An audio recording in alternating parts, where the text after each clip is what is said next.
Garam Masala, a melody of spices, meticulously balanced to perfection. This aromatic mix is an absolute essential in every kitchen's pantry, from flavorful biryanis to sumptuous curries and so much more. Garam Masala is truly indispensable. Welcome back to Burmawala Kitchen. Today, we'll be creating a blend that would make even the most seasoned chefs in Jaipur green with envy. So, put on your aprons and let's embark on this aromatic journey. First up, we have 1 cup of coriander seeds, also known as dhania seeds. We're using a heavy-based pan on low heat to give these spices a gentle yet effective roast, just until their fragrant essences fill the air. The coriander seeds will be braised for just about 3 minutes. Keep them moving for an even roast. Don't take your eyes off the pan. You wouldn't want them burnt and bitter. Remember, we're aiming for beautifully toasted, not a culinary cremation. Once roasted, transfer them to a bowl. Next, it's the turn of the cumin. In goes 3/4 of a cup, along with 1 tablespoon of the regal shajira and 1 tablespoon of the fragrant fennel seeds. These don't need much more than 90 seconds to roast. Make sure the heat remains on low.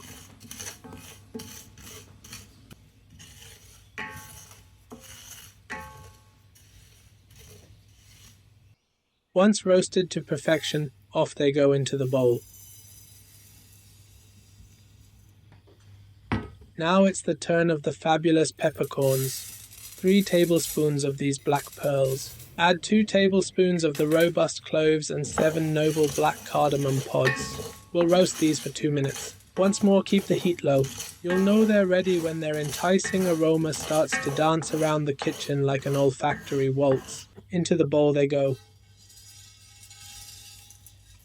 On to the last roast. 4 tablespoons of vibrant green cardamom, 3 mace blades, 7 celestial star anise, 2 small yet mighty cinnamon sticks, 7 fragrant bay leaves, and 2 crushed nutmegs. This wonderful mix will get 2 minutes of braising. The whole kitchen is now filled with an intoxicating aroma. It smells like a spice factory. My great-grandfather owned a spice factory in Yangon, and now we're back in the kitchen making our garam masala spices, honoring his legacy with each fragrant whiff. The bowl of wonder spices, all roasted to perfection. Turn off the heat, pour all the spices into the pan for a quick stir, and let them cool down to room temperature. We don't want to grind them while they're warm. Patience is a virtue, especially in the spice game.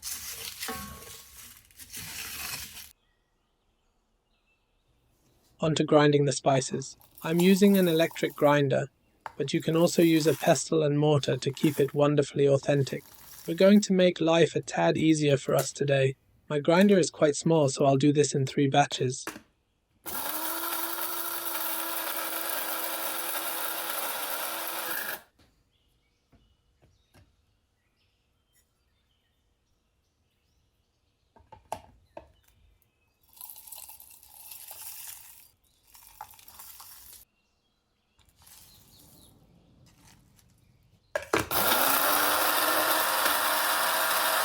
I think I might have filled this batch too much.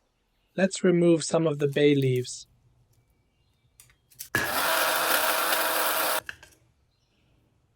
This one's quite stubborn. Come on, you cheeky leaf, out you go.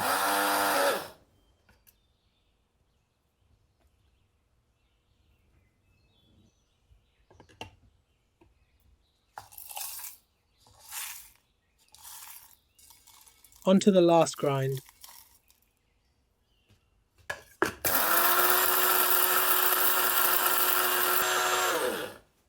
Not so stubborn now, ground to absolute perfection.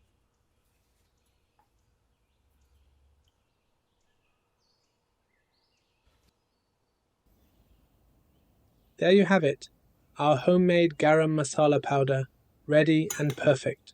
You know exactly what you've put in it. No fillers, no artificials, all pure aromatic goodness.